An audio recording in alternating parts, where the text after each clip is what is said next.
स्वागत है आप सभी का एक बार फिर से आपके अपने YouTube चैनल डिफेंस पॉइंट पर। और दोस्तों, आज की इस वीडियो सीरीज में हम आप लोगों के लिए लेकर के आए हैं कोस्ट गार्ड, नाविक और यांत्रिक एग्जाम की तैयारी के लिए रीजनिंग के कुछ स्पेशल क्वेश्चंस का कलेक्शन। तो दोस्तों, वीडियो जो है आपके लिए काफ़ी ज़्यादा इंपॉर्टेंट होने वाला है, तो इसको कंटिन्यू और पूरा ज़रूर से देखिएगा। और साथ ही अगर आप लोग चैनल के ऊपर पहली बार विजिट कर रहे हो तो चैनल को सब्सक्राइब कर लें और बेल आइकन को प्रेस कर लें, ताकि आप लोगों को हमारे द्वारा दिए जाने वाले सभी लेटेस्ट अपडेट्स मिलते रहें। तो चलिए शुरू करते हैं आज का ये वीडियो बिना किसी देरी के। तो देखिए दोस्तों, फर्स्ट क्वेश्चन जहां पर आपको एक फिगर गिवन है और आपको बताना है कि इस फिगर के अंदर कितने त्रिभुज यानी कि कितने ट्रायंगल्स आपको दिए गए हैं। तो देखिए कि अगर इस फिगर को देखा जाए तो यहाँ पर जो है टोटल आपको 6 त्रिभुज दिए गए हैं। तो 6 त्रिभुज कैसे हो जाएंगे यहाँ पर ये देखते हैं। तो देखिए दोस्तों, यहाँ पर अगर देखोगे आप तो इस पेन के ऊपर देखिएगा आप साथ में, तो पहला त्रिभुज तो आपका ये हो जाता है, ठीक है। और साथ ही दूसरा त्रिभुज जो है ये आपका कंप्लीट फिगर हो जाएगा, ठीक है। और इसके अलावा बाकी के जो बचे 4, तो एक आपका ये वाला हो जाएगा 3, और इसके साथ ही एक इस साइड वाला हो जाएगा 4, और एक आपका ये वाला 5, और एक आपका इस साइड वाला यानी कि 6। चलिए फिर से काउंट कर लेते हैं। तो एक ये, दूसरा ये, तीसरा ये, चौथा ये वाला, और पांचवा ये हाफ, और छठवां ये पूरा, ठीक है। यानी कि 6 त्रिभुज जो है आपको इस फिगर में देखने को मिल रहे हैं। तो यहाँ पे जो है करेक्ट आंसर हो जाता है ऑप्शन नंबर सी।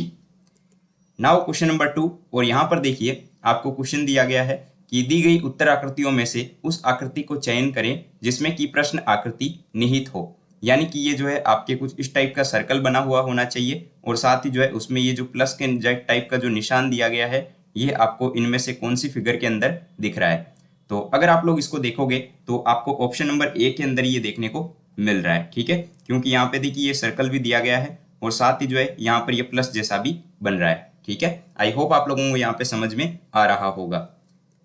अब देखिए दोस्तों, क्वेश्चन नंबर 3, और यहाँ पर जो है आपको क्वेश्चन दिया गया है कि कौन सी उत्तर आकृति प्रश्न आकृति के प्रतिरूप को पूरा करेगी। यानी कि ये जो क्वेश्चन मार्क आपको गिवन है, ठीक है, आपको बताना है कि इसकी जगह पे जो है ऑप्शंस में से यहाँ पर क्या आएगा, ठीक है।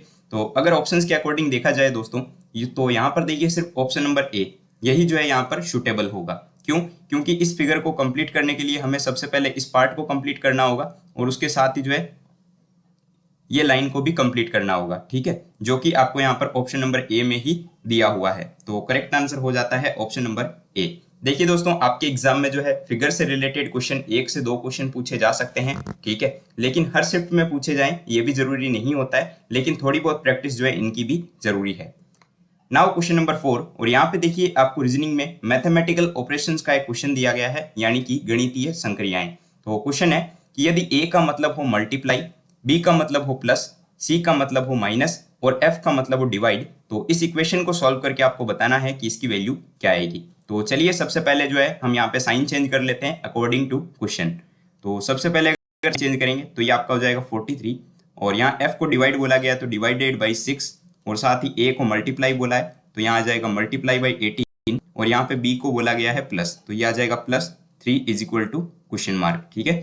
तो अब हम जानते हैं कि इसको जब हम सॉल्व करते हैं तो हम आपके यहाँ पर बोर्ड मास रूल को अप्लाई करते हैं, ठीक है। यानी कि सबसे पहले जो है डिवाइड वाला पोर्शन सॉल्व होगा, लेकिन यहाँ पे डायरेक्ट तो कट नहीं हो रहा, यानी कि हम जो इसको बट्टे में लिख देते हैं। साथ ही आ जाएगा 18 और ये हो जाएगा प्लस का 3।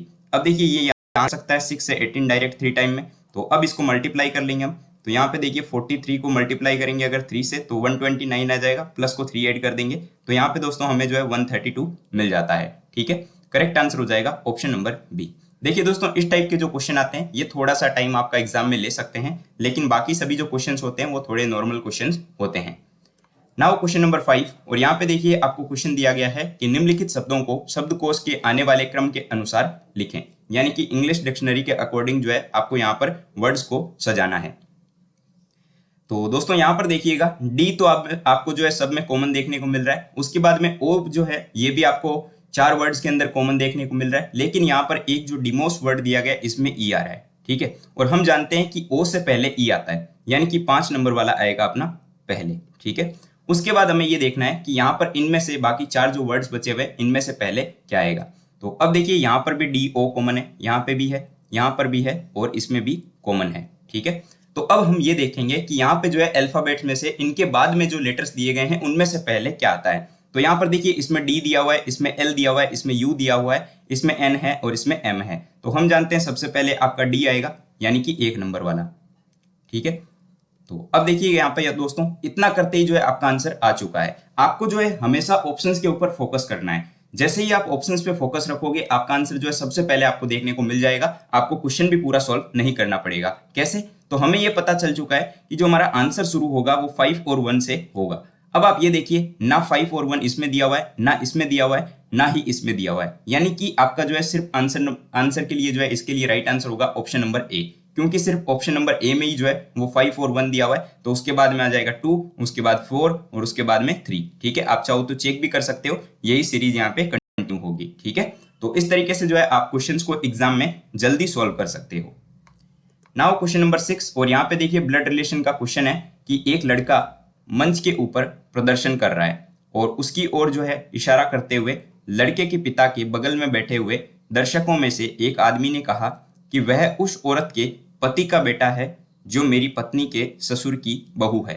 ठीक है, तो मंच पर प्रदर्शन करने वाले लड़के से जो है उस आदमी का क्या संबंध है। काफी टॉप लेवल का क्वेश्चन है दोस्तों, इसको ध्यान से समझने की कोशिश कीजिएगा। इतना हार्ड क्वेश्चन शायद आपको देखने को ना मिले एग्जाम में, लेकिन इस टाइप के लेवल के क्वेश्चंस को अगर आप समझ जाते हो तो काफी इजी हो जाएगा आपके लिए एग्जाम में। ठीक है, तो क्वेश्चन में बोला जा रहा है कि एक लड़का जो है वो मंच पर प्रदर्शन कर रहा है। ठीक है, तो मान लेते हैं कि ये कोई लड़का है जो कि मंच के ऊपर प्रदर्शन कर रहा होगा। ठीक है, उसकी ओर इशारा करते हुए लड़के के पिता, ठीक है, लड़के के जो पिता हैं उनके बगल में बैठे हुए, ठीक है, आदमी ने कहा, दर्शकों में से आदमी ने कहा वह उस औरत के पति का बेटा है। ठीक है ना, मान लीजिए कि ये कोई औरत है, ठीक है, और पति है। ठीक है, चलिए इसका कोई पति होगा, उसका जो है ये बेटा है। किसका बेटा है? उस औरत के पति का बेटा है। ठीक है, जो मेरी पत्नी, यानी कि ये जो आदमी होगा, ठीक है, ये जो आदमी होगा इसकी पत्नी, ठीक है, इसकी पत्नी के ससुर, इसकी पत्नी का जो ससुर है, ठीक है, की बहू है, यानी कि ये जो है औरत इसकी बहू है।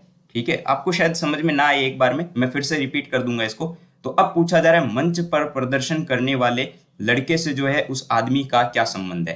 तो दोस्तों यहाँ पर आपको पता चल गया होगा, क्योंकि यहाँ पर एक चीज आप देखिए कि इसकी आदमी की पत्नी है, उसका ससुर, और ये जो पति है इसका, उस औरत का जो पति है उसकी भी ये बहू लगती है, ये भी इसी की बहू लगती है, यानी कि लड़का जो है इसके ससुर का तो पोता लगता है और ये जो है इसका पति जो है औरत का वो पिता लगता है।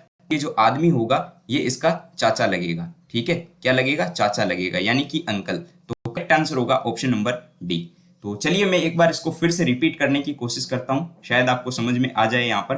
तो देखिएगा दोस्तों, यहाँ पर क्या बोला गया है, हमें यहाँ पर बोला है कि एक लड़का जो है वो मंच पर प्रदर्शन कर रहा है। मान लीजिए कि कोई ये लड़का है जो कि मंच के ऊपर प्रदर्शन कर रहा होगा और उसकी ओर इशारा करते हुए लड़के के पिता के बगल में बैठे हुए दर्शकों में से एक आदमी ने कहा। तो मान लीजिए कि ये कोई आदमी है, ये अब कहता है कि वह उस औरत के पति का बेटा है। मान लीजिए कि अब कोई औरत है और उसका जो पति है ना, उसका ये बेटा है।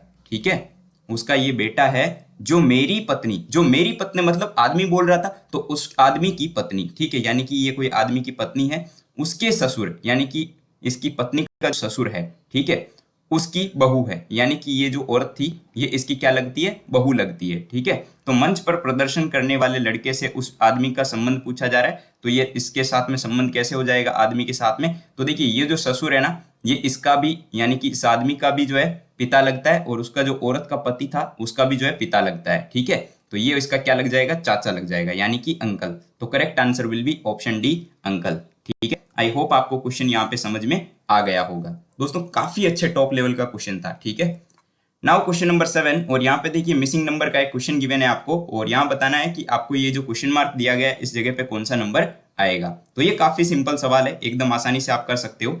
तो देखिए ये जो 4 और 7 आपको दिया हुआ है, ठीक है, इस 4 और 7 को आप मल्टीप्लाई कर दीजिए और 6 को ऐड कीजिए। ठीक है, तो यहाँ पे देखिए आपको जो है मिल जाएगा 34। ठीक है, उसी प्रकार से जो है हम यहाँ पे क्या करेंगे, 2 और 3 को आपस में मल्टीप्लाई कर लेंगे और 5 इसमें आपस में ऐड कर देंगे, तो यहाँ पे देखिए 11 आ गया। ठीक उसी प्रकार और 4 को हम जो है मल्टीप्लाई करेंगे, प्लस 5 को ऐड करेंगे, तो देखिए यहाँ पे 4 दूनी 8, 13 आ जाएगा। ठीक है, यानी कि आंसर जो है वो हो जाएगा ऑप्शन नंबर बी।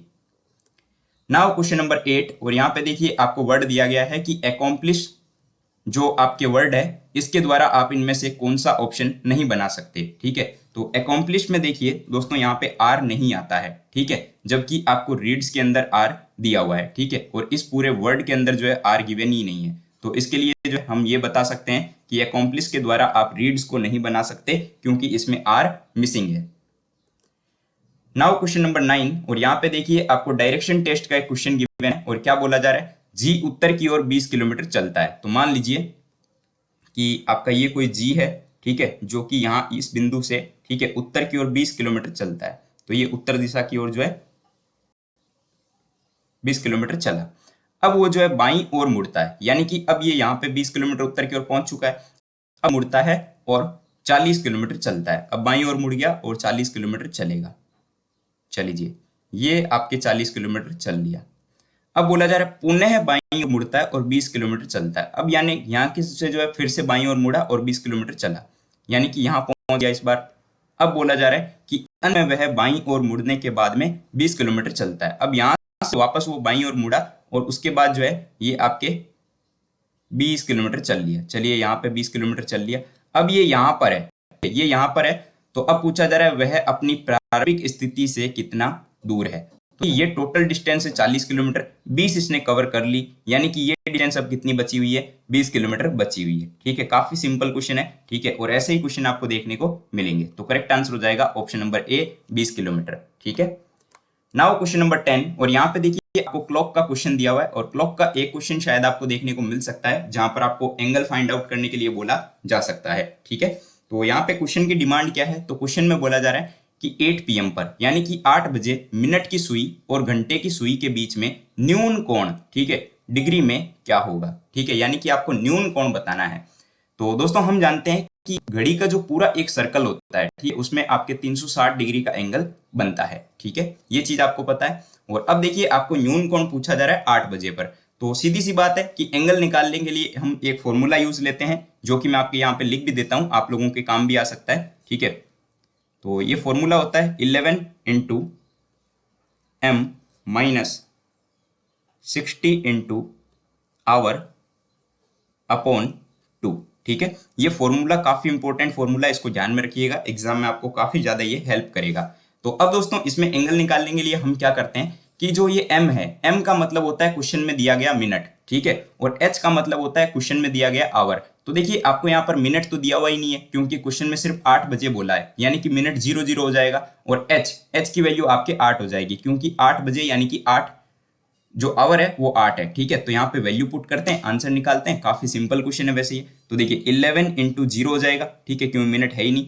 60 इंटू ये आपका हो जाएगा आवर में 8, ठीक है, क्योंकि आपको 8 दिया हुआ है क्वेश्चन में, पाई में आ जाएगा 2। ठीक है, अब देखिए ये पोर्शन तो आपका पूरा 0 हो जाएगा। इधर आप देखोगे तो ये आपका क्या आ जाएगा, तो ये आपको देखने को मिलेगा यहाँ पर 6 इंटू 48, यानी कि 480 बट्टे में 2। ठीक है, और कैंसिल करोगे इसको तो आप देखिए यहाँ पे सीधा सही कैंसिल हो रहा है 240। लेकिन ये 240 जो है ये आपका अधिक कोण है। ठीक है, अधिक कोण हमें नहीं बताना है, क्योंकि यहाँ पर देखिए आपका जो है अधिक कोण आ चुका है। अब हमें न्यून कोण बताना है, तो न्यून कोण के लिए हम क्या करते हैं कि जो घड़ी का पूरा सर्कल होता है 360 डिग्री, ठीक है, उसमें से जो है हम इसको घटा देंगे, यानी कि 240 को माइनस कर देंगे। तो अब देखिए हमारे पास में जो है न्यून कोण आ चुका है। और वैसे भी आपको ऑप्शंस में ही देखने को मिल जाएगा कि आपको 240 तो कहीं पे देखने को भी नहीं मिल रहा है। ठीक है, तो 360 में से जो है हम जैसे ही 240 को घटाएंगे तो हमें जो है यहाँ पर दोस्तों 120 मिल जाएगा। ठीक है, और 120 जो है ये आपका न्यून कोण, तो करेक्ट आंसर हो जाएगा 120 डिग्री। आई होप आप लोगों को समझ में आ गया होगा। ठीक है, तो चलिए बढ़ते हैं आगे के सवाल की ओर। नाउ क्वेश्चन नंबर 11, और यहाँ पे देखिए क्या क्वेश्चन दिया गया है कोडिंग डिकोडिंग का, कि एक विशेष कोड भाषा में गेट को जो है कुछ इस टाइप से लिखा जाता है, तो रोड को क्या लिखा जाएगा। ये बहुत ही सिंपल सवाल है, देखिएगा GATE, ये आपको वर्ड दिया गया है जिसको लिखा जाता है ETAG। ठीक है, यानी कि कुछ नहीं किया है, इधर इसको इधर, इसको इधर और इसको इधर, यानी कि आपस में क्रॉस करके लिख दिया है। तो ROAD, ये आपको जो रोड दिया हुआ है, हम क्या करेंगे यहाँ पर D को सबसे पहले लिखेंगे, उसके बाद A को लिखेंगे, अब जो है हम यहाँ पर O को लिखेंगे और इधर में हम लिख देंगे R को। चलिए हो गया DAOR, ये करेक्ट आंसर हो जाएगा जो कि दिया हुआ है ऑप्शन ए के अंदर। नाउ क्वेश्चन नंबर 12, और यहाँ पे देखिए क्या क्वेश्चन गिवन है। तो यहाँ पे आपको सीरीज का एक क्वेश्चन दिया गया है और आपको बताना है कि प्रश्न के स्थान पर क्या आएगा। तो ये बड़ा सिंपल है, क्योंकि देखिए n से q की ओर सीरीज जा रही है, यानी कि यहाँ पे प्लस का 3 हो रहा है, ठीक है। q से t यानी यहाँ भी प्लस का 3 हुआ है, तो जाहिर सी बात है अगले में भी प्लस का 3 होगा। तो प्लस का 3 करेंगे t से, तो t 20 नंबर पे आता है, प्लस का 3 करेंगे तो w आ जाएगा, ठीक है। O 15 नंबर पे आता है, R 18 पे आता है, यानी कि प्लस का 3, तो R 18 पे और U 21 पे, यानी यहाँ भी प्लस का 3। तो जाहिर सी बात है अगली बार भी प्लस का 3, तो प्लस का 3 करते ही U से X आ जाएगा, ठीक है। WX आ चुका है। तो अब देख लीजिए WX आपको कहाँ देखने को मिल रहा है। तो यहाँ पे WX है नहीं, यहाँ पे भी WA दिया हुआ है, यहाँ पे भी WV दिया हुआ है, तो यही एक आंसर बचता है आपका। ऑप्शन से दोस्तों जो है आप लोग क्वेश्चंस को जल्दी से जल्दी कर सकते हो, ठीक है। रीजनिंग में टाइम बचाने का सबसे बेस्ट तरीका यही है कि आप ऑप्शंस के ऊपर फोकस करें, जिससे कि आप जल्दी से क्वेश्चंस का आंसर दे पाओगे। नाउ क्वेश्चन नंबर 13, और यहाँ पे क्वेश्चन दिया गया है कि हीना रवि के पिता महेश के भाई की बेटी है। तो विक्रम हीना का भाई है, विक्रम और महेश की माँ के बीच में क्या रिलेशन है ये आपको बताना है। चलिए क्वेश्चन को बनाते हैं। तो ब्लड रिलेशन का क्वेश्चन है। तो हीना जो है, मान लीजिए कि ये कोई हीना है, ठीक है। हीना जो है वो रवि के पिता महेश, ठीक है। यानी कि अब मान लीजिए कि कोई ये रवि है, ठीक है, इसके जो पिता महेश हैं, ठीक है, इसके पिता महेश के भाई, यानी कि जो महेश का भाई है, ठीक है, उसकी बेटी है। हीना जो है वो रवि के पिता महेश के भाई की बेटी है। चलिए ये लाइन सॉल्व हो गई। अब बोला जा रहा है विक्रम हीना का भाई है, यानी कि ये जो हीना है इसका एक भाई है जिसका नाम है विक्रम। चलिए विक्रम इसका जो है भाई हो गया। अब कहा जा रहा है कि विक्रम और महेश की माँ के बीच में क्या रिलेशन है, ठीक है। यानी कि ये जो महेश, इसकी जो माँ होगी, ठीक है, यानी कि जो महेश की माँ है उसका इस विक्रम के साथ में क्या रिलेशन है ये पूछा जा रहा है, ठीक है। तो देखिए दोस्तों, जाहिर सी बात है कि जो हमारे पिताजी होते हैं उनकी जो माँ होती है वो हमारी दादी लगती है और हम उनके पोता या पोती लगते हैं, ठीक है। तो यहाँ पे विक्रम जो कि एक मेल है, तो यहाँ पे जाहिर सी बात है कि ये उसका ग्रैंडसन यानी कि पोता लगेगा, ठीक है। यानी कि ये इसका क्या लग जाएगा, पोता लग जाएगा। तो करेक्ट आंसर हो जाता है ऑप्शन नंबर डी, ठीक है। चलिए नाउ क्वेश्चन नंबर 14, और यहाँ पे देखिए डायरेक्शन टेस्ट का क्वेश्चन गिवन है और क्या बोला जा रहा है कि एक कुत्ता दक्षिण दिशा की ओर 20 मीटर भागता है। तो मान लीजिए कि ये कोई कुत्ता है यहाँ से जो कि दक्षिण दिशा की ओर 20 मीटर भागता है। चलिए ठीक है। उसके बाद में वो बाईं ओर मुड़ता है और 10 मीटर भागता है। चलिए बाईं ओर मुड़ेगा और 10 मीटर भागता है। चलिए 10 मीटर भाग लिया। उसके बाद फिर से वो दाईं ओर मुड़ता है, तो चलिए दाईं ओर मुड़ गया। तो अब बोला है कि वो अब दौड़ने लगता है, यानी कि यहाँ से जो है फिर से चलने लगता है। तो पूछा जा रहा है कुत्ता अब कौन सी दिशा में है। तो जाहिर सी बात है कि ये आपके कौन सी दिशा है, दक्षिण दिशा है, ठीक है। तो दक्षिण दिशा है, यानी कि राइट आंसर आपका ऑप्शन डी है। अब देखिए क्वेश्चन नंबर 15, जो कि आज के इस वीडियो सीरीज का लास्ट क्वेश्चन है। और यहाँ पे क्या क्वेश्चन आपको दिया गया है, आपको कहा जा रहा है कि ऑर्डिनरी वर्ड को जो है वो कुछ इस टाइप से लिखा जाता है, तो प्रीफिक्शन को किस टाइप से लिखा जाएगा। चलिए देखिएगा, ORDINARY, ये आपको ऑर्डिनरी वर्ड दिया गया है। तो अगर आप यहाँ पे देखोगे तो आपको एक चीज पता चल जाएगी, ये जो O है इसको इस साइड लिखा जा रहा है और R को इस साइड लिखा जा रहा है, यानी कि इनको जो है क्रॉस करके लिखा जा रहा है, ठीक है। तो चलिए कर लेते हैं। तो ये हो जाएगा आपका RO, ये हो जाएगा ID, ये हो जाएगा आपका AN और ये हो जाएगा YR। तो अब अगर आप देखेंगे तो यही चीज आपको यहाँ पर दी हुई है, ठीक है। तो प्रीफिक्शन के साथ में भी जो है हम यही करेंगे, यानी कि यहाँ पे आ जाएगा आपका EP, ये हो जाएगा आपका FR, इधर हो जाएगा आपका CE, इधर IT और इधर NO। तो अब देखिए EP FR CE IT NO, जो कि आपको यहाँ पर कहाँ देखने को मिल रहा है, ये आपको देखने को मिल रहा है ऑप्शन बी के अंदर, ठीक है। तो करेक्ट आंसर हो जाएगा ऑप्शन नंबर बी। दोस्तों इसी टाइप के क्वेश्चंस आपको एग्जाम में फेस ऑफ करने के लिए मिलेंगे, तो आई होप कि आप लोग कर लोगे और काफी नॉर्मल होती है रीजनिंग, ज्यादा हार्ड नहीं पूछी जाती, ठीक है। अब देखिए एक क्वेश्चन आप लोगों के लिए है, क्वेश्चन फॉर यू सीरीज में एक ब्लड रिलेशन का ही क्वेश्चन है और आई थिंक काफी इजी है, तो आप बना लोगे, ठीक है। तो आपके लिए क्वेश्चन है, पी के का पिता है, जे एक्स की भतीजी है, आर जे की माँ है, के एक्स का भाई है, पी के केवल 2 बच्चे हैं, तो निम्नलिखित में से कौन सा कथन यहाँ पर सही होगा, ठीक है। करेक्ट आंसर क्या होगा नीचे कमेंट बॉक्स में बताइएगा। वीडियो पसंद आया हो तो लाइक कीजिएगा, चैनल को सब्सक्राइब कीजिएगा और अपने दोस्तों के साथ में शेयर करना बिल्कुल भी मत भूलिएगा। मिलते हैं एक नए वीडियो में, तब तक के लिए जय Hind and thank you so much for watching this video.